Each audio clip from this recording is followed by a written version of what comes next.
محترم ناظرین، آپ کے ذہن میں کبھی یہ سوال بھی آیا ہوگا کہ اللہ تبارک و تعالیٰ نے ہمیں فجر کے وقت جاگنے کا حکم کیوں دیا ہے؟ یا فجر کا وقت صرف نماز پڑھنے کا وقت ہوتا ہے؟ یا اس وقت کے پیچھے ایک اور راز بھی پوشیدہ ہے؟ وہ راز کیا ہے؟ اس راز کو جاننے سے پہلے ضروری ہے بسم اللہ الرحمن الرحیم۔ السلام علیکم محترم ناظرین، تمام تعریفیں اللہ تبارک و تعالیٰ کے لیے جو بڑا مہربان نہایت رحم کرنے والا ہے۔ کروڑ درود آقائے دو جہاں نبی مہربان محمد مصطفیٰ صلی اللہ علیہ وسلم پر، آپ کی آل و اولاد پر، آپ کے تمام اصحاب پر اللہ تعالیٰ مغفرت فرمائے، آپ کی، میری اور ساری امت کے مسلمانوں کی، آمین۔ محترم ناظرین، اللہ تعالیٰ کے احکامات کو بجا لانے اور ممنوعات سے اجتناب برتنے کا نام عبادت و بندگی ہے۔ اسلام کے نزدیک عبادت کا مفہوم نہایت وسیع ہے۔ اسلام کا مطالبہ ہے کہ انسان کی پوری زندگی عبادت سے عبارت ہو، وہ اس طرح زندگی بسر کرے کہ اس کا ہر کام عبادت میں شمار ہو، اور اس کا واحد طریقہ یہی ہے کہ وہ اللہ تعالیٰ کے بتائے ہوئے طریقے کے مطابق زندگی گزارے اور ہر بات میں تقوی الہی کو پیش نظر رکھے۔ اسلام اس بڑی عبادت کے لیے انسان کو جن ذرائع سے تیار اور اس پہ تربیت کرتا ہے، عرف عام میں انہیں عبادت کہا جاتا ہے، لیکن دراصل یہ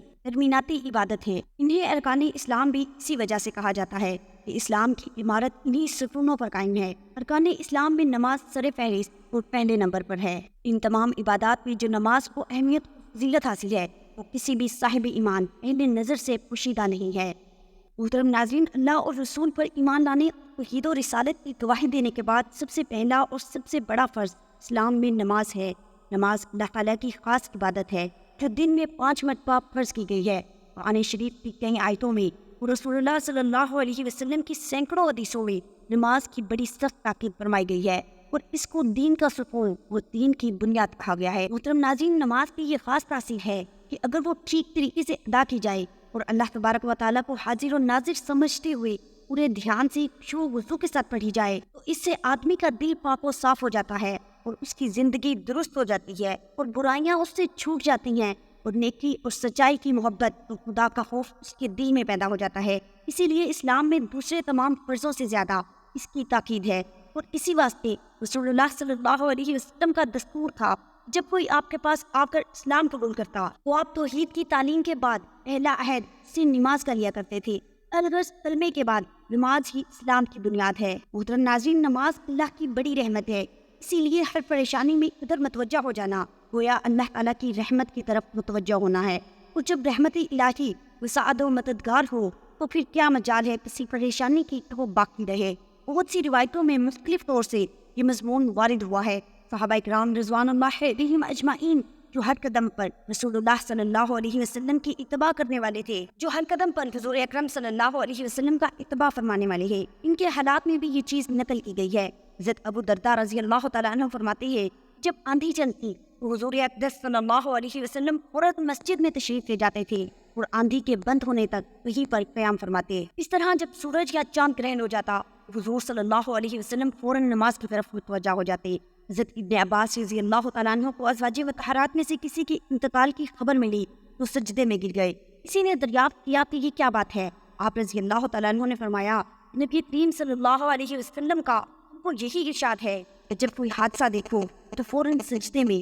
حضرت عبادہ رضی اللہ تعالیٰ عنہ کے انتقال کا وقت جب قریب آیا تو جو لوگ وہاں موجود تھے ان سے فرمایا کہ میں ہر شخص کو اس سے روکتا ہوں کہ وہ مجھے روئے، اور جب میری روح نکل جائے تو ہر شخص وضو کرے اور اچھی طرح سے آداب کی رعایت رکھتے ہوئے وضو کرے، اور پھر مسجد میں جائے اور نماز پڑھ کر میرے واسطے استغفار کرے، اس لیے کہ اللہ تبارک و تعالیٰ نے مستعینوا بالصبر والصلاۃ کا حکم دیا ہے۔ اس کے بعد مجھے قبر کے گڑھے میں پہنچا دینا۔ عبداللہ بن سلام رضی اللہ تعالیٰ عنہ کہتی ہے کہ جب نبی کریم صلی اللہ علیہ وسلم کے گھر والوں پر کسی قسم کی تنگی پیش آتی تو آپ صلی اللہ علیہ وسلم ان کو نماز کا حکم فرمایا کرتے اور یہ آیت تلاوت فرماتے۔ ترجمہ: اپنے گھر والوں کو نماز کا حکم کرتے رہیے اور خود بھی اس کا اہتمام کیجیے۔ اس آیت میں بھی اللہ تبارک و تعالیٰ نے سب کو روزی دینے کا وعدہ فرمایا ہے۔ ایک حدیث شریف میں ارشاد ہے، جب کسی شخص کو کوئی حاجت، کوئی ضرورت پیش آئے، دینی ہو یا دنیاوی، اس کا تعلق مالک الملک سے ہو یا کسی آدمی سے، اس کو چاہیے کہ بہت اچھی طرح وضو کرے، پھر 2 رکعت نماز پڑھے، پھر اللہ جل شانہ حمد و ثنا کرے، پھر درود شریف پڑھے، اس کے بعد دعائے حاجت پڑھے۔ وہاں پہ منبع رضی اللہ تعالیٰ عنہ کہتے ہیں کہ اللہ تبارک و تعالیٰ سے حاجتیں نماز کے ذریعے طلب کی جاتی ہے۔ پہلے لوگوں کو جب کوئی حادثہ پیش آتا تھا تو وہ نماز ہی کی طرف متوجہ ہوتے تھے، جس پر بھی کوئی حادثہ گزرتا وہ جلدی سے نماز کی طرف رجوع کرتا۔ کہتے ہیں کوفے میں ایک قلی تھا، جس پر لوگوں کو بہت اعتماد تھا۔ امین ہونے کی وجہ سے تاجروں کا سامان، روپیہ وغیرہ بھی لے جاتا۔ ایک مرتبہ وہ سفر میں جا رہا تھا، راستے میں اس کو ایک شخص ملا، پوچھا کہاں کا ارادہ ہے؟ علی نے کہا اپنا شہر کو۔ تو کہنے لگا کہ مجھے بھی وہاں جانا ہے، میں پاؤں پر چل سکتا تو تیرے ساتھ ہی چلتا، کیا یہ ممکن ہے کہ 1 دینار کرایہ پر مجھے خچر پر سوار کر لے؟ علی نے اس کو منظور کر لیا، وہ سوار ہو گیا۔ راستے میں ایک دوراہا ملا، سوار نے پوچھا کدھر کو چلنا چاہیے؟ علی نے شارع عام کا راستہ بتایا۔ سوار نے کہا یہ راستہ دوسرا جو ہے وہ قریب ہے اور جانور کے لیے سہولت کا بھی ہے، اس سبزہ اس پر خوب ہے۔ علی نے کہا میں نے یہ راستہ نہیں دیکھا۔ سوار نے کہا بارہا میں اس راستے پر چلا ہوں۔ علی نے کہا اچھی بات ہے، اسی راستے پر چلتے ہیں۔ تھوڑی دور چل کر وہ راستہ ایک وحشت ناک جنگل پر ختم ہو گیا، جہاں پر بہت سے مردے پڑے ہوئے تھے۔ وہ شخص سواری سے اترا اور کمر سے خنجر نکال کر علی کے قتل کرنے کا ارادہ کیا۔ علی نے کہا ایسا نہ کرو، یہ خچر اور سامان سب کچھ لے لو، یہی تمہارا مقصود ہے، مجھے قتل نہ کرو۔ اس نے نہ مانا اور قسم کھا لی، پہلے تجھے ماروں گا پھر یہ سب کچھ حاصل کروں گا۔ اس نے بہت عاجزی کی مگر اس ظالم نے ایک بھی نہ مانی۔ علی نے کہا اچھا مجھے 2 رکعت نماز پڑھنے دے۔ اس نے قبول کر لیا اور ہنس کر کہا جلدی سے پڑھ لو، اتنی ہی تمہارے پاس مہلت ہے، یہ نماز تمہارے کچھ کام نہ آئے گی۔ علی نے نماز شروع کی، ادھر وہ ظالم کھڑا تقاضا کر رہا تھا کہ جلدی ختم کر۔ بے اختیار علی کی زبان پر یہ آیت کریمہ جاری ہوئی، امن یجیب المضطر اذا دعاہ۔ یہ پڑھ رہا تھا اور رو رہا تھا کہ ایک سوار نمودار ہوا جس کے سر پر چمکتا ہوا خود یعنی لوہے کی ٹوپی تھی۔ اس نے نیزہ مار کر اس ظالم کو ہلاک کر دیا۔ جس جگہ وہ ظالم گرا آگ کی شعلے اس جگہ سے اٹھنے لگے۔ یہ نمازی بے اختیار سجدے میں گر گیا، اللہ تبارک و تعالیٰ کا شکر ادا کیا۔ اس سوار نے کہا اب تم مامون ہو، جہاں چاہو جاؤ، یہ کہہ کر وہ چلا گیا۔ محترم ناظرین، در حقیقت نماز ایسی بڑی دولت ہے کہ اللہ تعالیٰ کی رضا کے علاوہ دنیا کے مصائب سے بھی اکثر نجات کا سبب بنتی ہے اور سکون قلب تو حاصل ہوتا ہی ہے۔ حضور اقدس صلی اللہ علیہ وسلم کا ارشاد ہے بڑا قابل رشک ہے وہ مسلمان جو ہلکا پھلکا ہو، یعنی اہل و عیال کا بوجھ نہ ہو، نماز سے باقی حصہ اس کو ملا ہو، روزی صرف گزارے کے قابل ہو، جس پر صبر کر کے عمر گزار دے، اللہ تعالیٰ کی اچھی طرح عبادت کرتا رہے، غلامی میں پڑا ہو جلدی سے مر جائے، نہ میراث زیادہ ہو نہ رونے والے زیادہ ہو۔ ایک حدیث شریف میں آیا ہے کہ گھر کے سب لوگ نماز کثرت سے پڑھا کریں، گھر کی خیر و برکت میں اضافہ ہوگا۔ محترم ناظرین، قرآن پاک کے ہر پیغام میں صلاۃ یعنی نماز کا لفظ حرف جلی میں موجود ہے۔ ایمان کے بعد سب سے اہم رکن جس کا مطالبہ اہل اسلام سے کیا گیا ہے وہ نماز ہی ہے۔ نماز مسلمانوں کی دینی پہچان امتیازی نشان ہے۔ یہی وجہ ہے کہ قرآن و حدیث میں اس کی ادائیگی پر بہت زور اور ترک پر بہت وعید موجود ہے۔ فرمان مصطفیٰ صلی اللہ علیہ وسلم، نماز کی دین میں وہی اہمیت ہے جو انسانی جسم میں سر کی ہے۔ مومن اور کافر کے درمیان امتیاز کرنے والی چیز نماز ہے، لہٰذا جس نے اسے چھوڑا اس نے کفر کیا۔ اس وعید سے اندازہ لگایا جا سکتا ہے کہ اسلام میں نماز کی کیا اہمیت ہے۔ جو چیز جس قدر اہم اور ضروری ہوتی ہے اس کی بجا آوری پر اجر و ثواب بھی اسی قدر زیادہ ملتا ہے۔ چنانچہ نماز کا ثواب بھی اس قدر ہے کہ انسان اس کا تصور نہیں کر سکتا۔ لیکن 5 وقتہ نمازوں میں فجر کی نماز کی اہمیت و فضیلت سب سے نمایاں ہے اور اس کی ادائیگی پر اجر و ثواب بھی دیگر 4 نمازوں سے زیادہ ہے۔ اس کی وجہ یہ ہے کہ فجر کے وقت دنیا نیند کی آغوش میں محو استراحت ہوتی ہے اور خواب خرگوش کے مزے لے رہی ہوتی ہے۔ لوگوں پر غفلت اور سستی کی چادر تنی ہوئی ہوتی ہے۔ ایسے میں نرم و گرم بستر چھوڑ کر اللہ تبارک و تعالیٰ کی اطاعت و محبت میں بارگاہ الہی میں سجدہ ریز ہونا بڑا مشقت اور نفس کو زیر کرنے جیسا مشکل کام ہے۔ اللہ تبارک و تعالیٰ کی یہ سنت ہے کہ بندے کو جس نیکی کے کرنے میں مشقت زیادہ ہو اور نفس و شیطان سے لڑائی لڑنی پڑے، اللہ تعالیٰ اس پر اجر و ثواب بھی زیادہ عطا کرتا ہے، چاہے وہ نیکی کتنی ہی چھوٹی کیوں نہ ہو۔ قرآن و حدیث سے بھی نماز فجر کی قرأت تلاوت قرآن کی اہمیت اجاگر ہوتی ہے، جس سے فجر کے وقت اور نماز فجر کی اہمیت کا پتہ چلتا ہے۔ سورہ بنی اسرائیل میں فرمایا فجر کا قرآن، بے شک فجر کی نماز میں پڑھے جانے والا قرآن محسوس و مشہود ہو کر سامنے آ جاتا ہے۔ یعنی اگر فجر کی نماز میں پڑھا جانے والا قرآن سمجھ کر اور پڑھا یا سنا جائے وہ فجر کے وقت تمام انوار و تجلیات اور قرآنی فیض و برکات منتشر ہو کر اللہ تبارک و تعالیٰ کی وجود اس کی وحدانیت کی گواہی دیتے محسوس ہوتے ہیں۔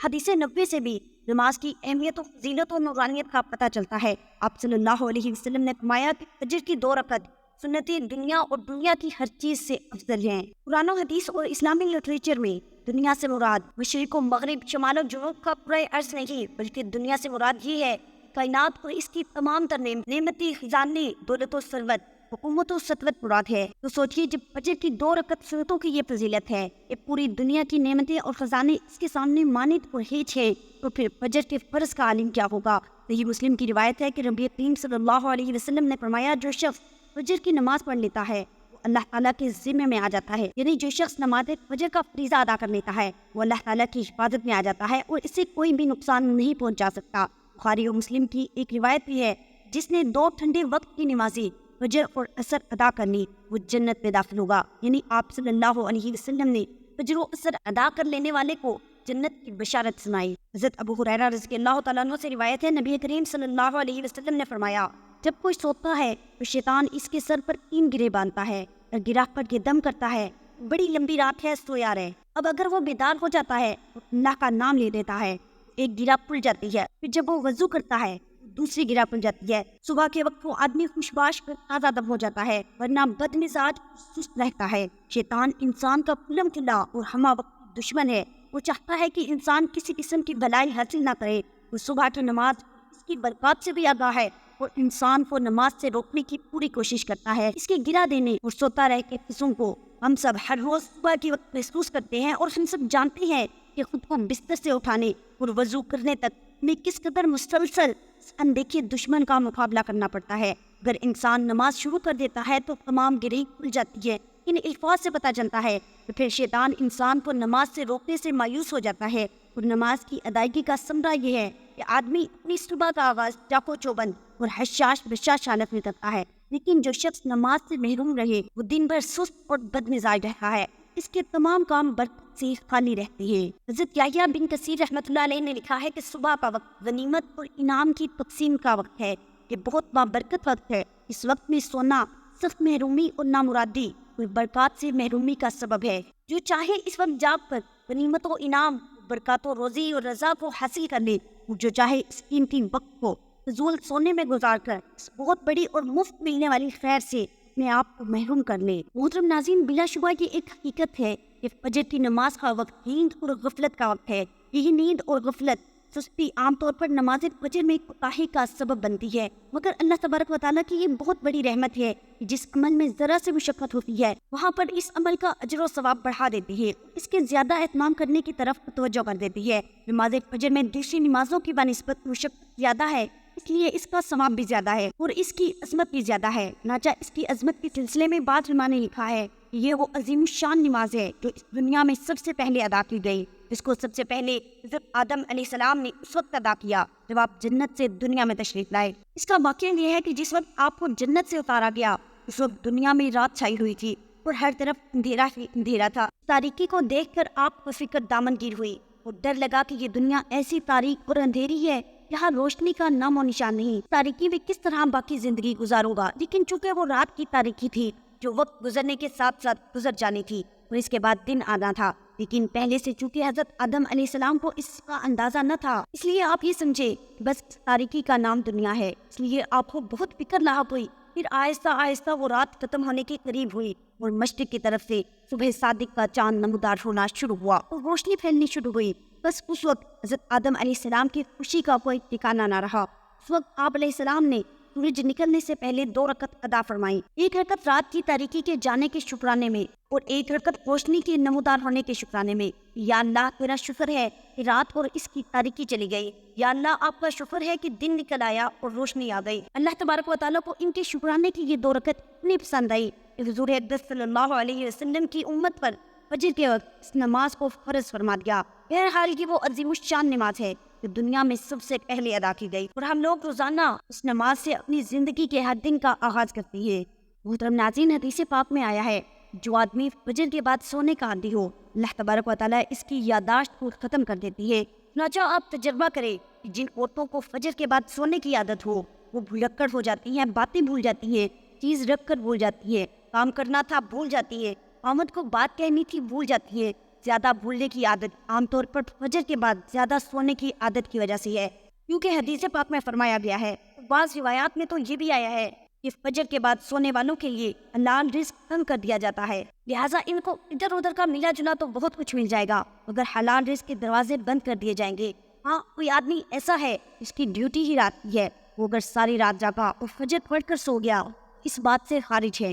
ہاں، وہ اللہ والے جو رات کو جاگتی ہے، شراب کی نماز کے بعد تھوڑی دیر آرام کرتی ہے، شراب کے بعد سونا ٹھیک ہے، یہ بزرگوں کی عادت رہی ہے، مگر فجر اور اشراق کے درمیان سو جانا سے منع کیا گیا ہے، سوائے اس کے کہ رات کو انسان اتنا جاگا ہوگا اب بھی نہ سوئے گا تو سارا دن کام کرنے کے اندر رکاوٹ ہوگی، پھر اس کی اجازت ہے، عام عادت نہیں بنانی چاہیے۔ محترم ناظرین، نماز فجر کی ادائیگی میں ہماری سستی و غفلت اور کوتاہی انتہا پر پہنچی ہوئی ہے۔ کوئی بھی موسم ہو، بقیہ 4 نمازوں کے مقابلے میں فجر میں نمازی بہت کم تعداد میں ہوتی ہے۔ یہی حال گھروں میں خواتین کی نماز فجر کا ہے۔ فجر میں وہ اہتمام نہیں ہوتا جو بقیہ 4 نمازوں کی ادائیگی میں ہوتا ہے، اس میں گرما میں راتیں چھوٹی ہونے کا بہانہ اور موسم سرما میں سردی کا عذر، لیکن ہمارا ہر بہانہ اور ہر عذر نماز میں کوتاہی و غفلت کے سلسلے میں اللہ کے ہاں ناقابل قبول ہوگا۔ ہم میں سے اکثر لوگ شکوہ کرتے ہیں کہ روزی میں برکت نہیں، گھر میں برکت نہیں، اتنا ہی کمانے پتہ نہیں چلتا کہ کہاں گیا، ہر وقت کوئی نہ کوئی پریشانی رہتی ہے، کبھی کوئی بیماری تو کبھی کوئی اور تنگی۔ اگر ہم اس تمام بے برکتی، تنگ دستی، بے روزگاری اور پریشانیوں کو فجر کی عدم ادائیگی کے پس منظر میں دیکھیں تو ہمیں معلوم ہوگا کہ یہ سب بے برکتی اسی سبب ہے کہ ہم نماز فجر کی ادائیگی میں حد درجہ کوتاہی، غفلت اور لاپرواہی اور سستی کا شکار ہیں۔ نبی کریم صلی اللہ علیہ وسلم کی اس حوالے سے متعدد حدیث موجود ہیں جن میں رزق کی تقسیم اور فراوانی اور برکت کو نماز فجر کی ادائیگی سے مشروط کیا گیا ہے۔ نبی کریم صلی اللہ علیہ وسلم کے فرمان کا مفہوم ہے کہ رزق تقسیم کرنے والا فرشتہ ہر صبح فجر کے وقت بندوں کا رزق لے کر زمین پر اترتا ہے، لہٰذا جو دروازہ فجر کے وقت کھلا ہوتا ہے فرشتے اس کا رزق دروازے پر رکھ کر چلے جاتے ہیں، اور جو دروازہ فجر کے وقت بند ہوتا ہے فرشتہ اس کا رزق واپس لے کر چلا جاتا ہے۔ فرمان نبی صلی اللہ علیہ وسلم میں فجر کے وقت دروازہ کھلا ہونے کا مطلب یہ ہے جس گھر کے افراد صبح فجر کے وقت بیدار ہو کر نماز فجر ادا کرتے ہیں انہیں ان کا رزق عطا کر دیا جاتا ہے۔ دروازہ بند ہونے سے مراد یہ ہے کہ جس گھر کے رہنے والے صبح فجر کے وقت سوتے رہتے ہیں، نماز فجر کی ادائیگی میں غفلت و کوتاہی کے مرتکب ہوتے ہیں، انہیں ان کے رزق سے محروم رکھا جاتا ہے۔ محترم ناظرین، اللہ تبارک و تعالیٰ کی تمام نعمتوں، برکتوں اور رزق کے دریا نماز کی ادائیگی ہی سے بہتی ہے۔ اس کے ساتھ ہی یہ امر بھی اہم ہے کہ فجر کے علاوہ بقیہ 4 نمازوں میں بھی خیر و برکت فجر کی ادائیگی ہی سے مشروط ہے، اس لیے کہ خیر و برکت کا آغاز نماز فجر کی ادائیگی ہی سے ہوتا ہے۔ یاد رکھیے، نماز فجر کی کوتاہی اور غفلت اور نماز نہ پڑھنا گھر کی نحوست کی علامت کا آغاز ہے۔ نبی کریم صلی اللہ علیہ وسلم نے ایسے مسلمان کو خبیث اور منافق قرار دیا ہے۔ آپ صلی اللہ علیہ وسلم نے فرمایا، ایسے شخص کو میرا دل چاہتا ہے آگ لگا کر جلا دو۔ محترم ناظرین، آپ کے ذہن میں کبھی یہ سوال بھی آیا ہوگا کہ اللہ تبارک و تعالیٰ نے ہمیں فجر کے وقت جاگنے کا حکم کیوں دیا ہے؟ یا فجر کا وقت صرف نماز پڑھنے کا وقت ہوتا ہے؟ یا اس وقت کے پیچھے ایک اور راز بھی پوشیدہ ہے؟ وہ راز کیا ہے؟ محترم ناظرین، ہم پر جو دن میں 5 مرتبہ نماز پڑھنا فرض کی گئی ہے اور یہ 5 نمازیں کس طرح فرض ہوئی، اس کے پیچھے بھی ایک شاندار وجہ ہے۔ اس وجہ کا مظاہرہ سفر معراج میں اس وقت ہوا اور نبی کریم صلی اللہ علیہ وسلم اللہ تبارک و تعالیٰ سے ملاقات کے لیے وقت کے انتہائی مختصر حصے میں 7ویں آسمان سے بھی آگے تشریف لے گئے۔ اس رات اللہ تبارک و تعالیٰ نے خاص سے منظر میں اپنے محبوب محمد مصطفیٰ صلی اللہ علیہ وسلم کو آسمان پر بلایا اور اپنے خصوصی انعامات سے نوازا۔ اس مبارک سفر میں اللہ تبارک و تعالیٰ نے اپنے قرب خاص سے نوازا، انبیاء کرام سے ملاقاتیں کروائیں، جنت و جہنم کا مشاہدہ کروایا، نیکوں کے اجر و ثواب اور بروں کے انجام و عذاب کا نظارہ کروایا۔ اس عظیم سفر میں بہت سی انعامات سے نوازا کیا، جن میں ایک خاص انعام امت کے لیے نماز کا تحفہ بھی ہے۔ قیامت تک کے لیے انسانوں کو اپنے معبود اور خالق سے قریب تر کرنے کا عظیم تحفہ اور عبادت یعنی نماز اسی سفر معراج میں ادا کی گئی۔ معراج کی رات جب نبی کریم صلی اللہ علیہ وسلم پر 50 نمازوں کا حکم دیا گیا، حضرت موسیٰ علیہ السلام کے کہنے پر آپ صلی اللہ علیہ وسلم نے اللہ تبارک و تعالیٰ سے 50 نمازوں میں نرمی کی درخواست کی، اور ایسا کئی بار ہوا، یہاں تک کہ اللہ تعالیٰ نے امت محمدیہ کے لیے دن میں 5 نمازوں کا حکم دیا، جس کے بعد بھی پھر حضرت موسیٰ علیہ السلام نے آپ صلی اللہ علیہ وسلم کو نمازوں میں کمی کے لیے اللہ کے پاس ایک بار پھر جانے کی صلاح دی، لیکن تب نبی کریم صلی اللہ علیہ وسلم نے فرمایا کہ میں نے اپنے رب سے کئی مرتبہ درخواست کر لی ہے، یہاں تک کہ اب مجھے حیا آ گئی ہے اور اب میں راضی ہوں اور اس حکم کو ہر طرح سے تسلیم کرتا ہوں، اور ہر نماز پڑھنا ضروری ہے۔ یقیناً آپ کے لیے بھی نمازوں میں سب سے زیادہ مشکل نماز فجر کی نماز ہوگی، اس میں نیند کا غلبہ اتنا ہوتا ہے کہ انسان مشکل سے اٹھ پڑتا ہے، لیکن دن کے اس خاص حصے میں جو راز پوشیدہ ہے اسے جب آپ جانو گے تو یقین کرے کہ آپ فجر کی نماز بھی نہیں چھوڑیں گے۔ دنیا میں کئی ایسے لوگ ہیں جنہیں سلیپ ڈس آرڈر یا بے خوابی کی شکایت ہوتی ہے، جس میں وہ ساری رات سو نہیں پاتے، انہیں نیند نہ آنے کی بیماری ہوتی ہے، وہ پورا دن کام کاج کر کے رات کو بھی نہیں سو پاتے، تب کئی طرح کی ذہنی اور جسمانی بیماریاں جنم لیتی ہیں۔ اس سلیپ ڈس آرڈر کا شکار آج ہر دوسرا تیسرا انسان ہو رہا ہے۔ اس کی ایک بڑی وجہ اللہ تبارک و تعالیٰ کے احکامات کو پیچھے چھوڑ کر دنیا کی رنگینیوں کے پیچھے بھاگنا ہے۔ ساری رات جاگنے کے بعد فجر کے قریب کچھ دیر نیند آ جاتی ہے، لیکن وہ نیند جسم کو پرسکون نہیں کرتی ہے، جس کی وجہ سے لوگ اکثر جاگتے رہتے ہیں اور ہر قسم کی دوائیوں کے استعمال کے باوجود جب سو نہیں پاتے وہ اللہ تعالیٰ سے یہ سوال ضرور کرتے ہوں گے کہ اللہ مجھے کیوں نیند نہیں آتی، آخر کیا وجہ ہے؟ بہت کم لوگ ہوتے ہیں جو اس کیفیت میں اپنے اندر پیدا ہونے والی آواز کو سن پاتی ہے، جس میں ان سے کہا جاتا ہے کہ بستر سے نکلو، نماز پڑھو، اللہ کا ذکر کرو۔ اور یقین کریں جو لوگ اس آواز کو سن پاتے ہیں اور اس پر عمل کرتی ہے، انہیں تا حیات بھی سلیپ ڈس آرڈر کی شکایت نہیں ہوگی۔ اس حوالے سے ایک صوفی نظم ہے جسے ایک امریکی مصنف نے یعنی کتاب کے لکھنے والے نے ترجمہ کیا ہے۔ اس کا عنوان ہے یعنی دوبارہ مت سو جانا۔ صبح کی ٹھنڈی ہوائیں اعتراض لاتی ہیں تمہارے لیے دوبارہ مت سو جانا۔ اس سے پوچھو تم کیا چاہتی ہو؟ دوبارہ مت سو جانا۔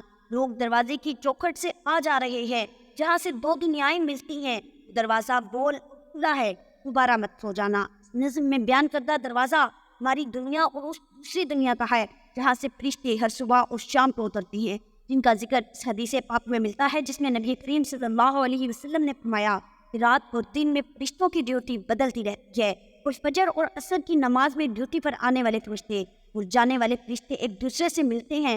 تمہارے پاس رہنے والے فرشتے جب اوپر چڑھتے ہیں، اللہ تبارک و تعالیٰ پوچھتا ہے حالانکہ وہ ان سب سے زیادہ اپنے بندوں کے متعلق جانتا ہے، میرے بندوں کو تم نے کس حال میں چھوڑا؟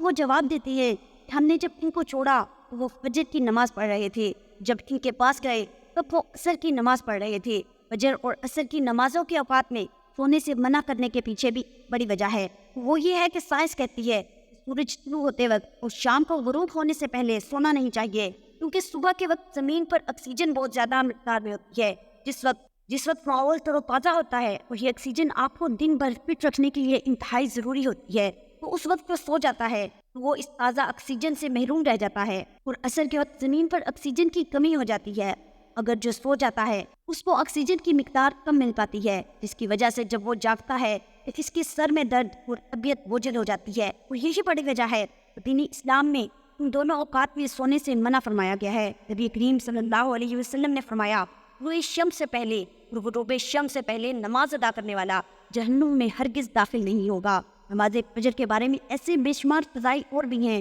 جن کو ہم نہیں جان سکتے، اگر انسان ان کو جان لے تو کبھی کوتاہی نہ کرے۔ نبی کریم صلی اللہ علیہ وسلم کا فرمان ہے اگر وہ لوگ عشاء اور فجر کی فضیلت کے بارے میں جان لے وہ ضرور بالضرور نمازوں میں حاضر ہوتے، چاہے ان کو خود کو گھسیٹتے ہوئے آنا پڑے۔ محترم ناظرین، اب آپ خود اندازہ کیجئے ایک طرف ان دونوں نمازوں کی اتنی فضیلت و اہمیت ہے اور دوسری طرف ان کی ادائیگی میں کتنی سستی اور لاپرواہی بڑھتی جا رہی ہے۔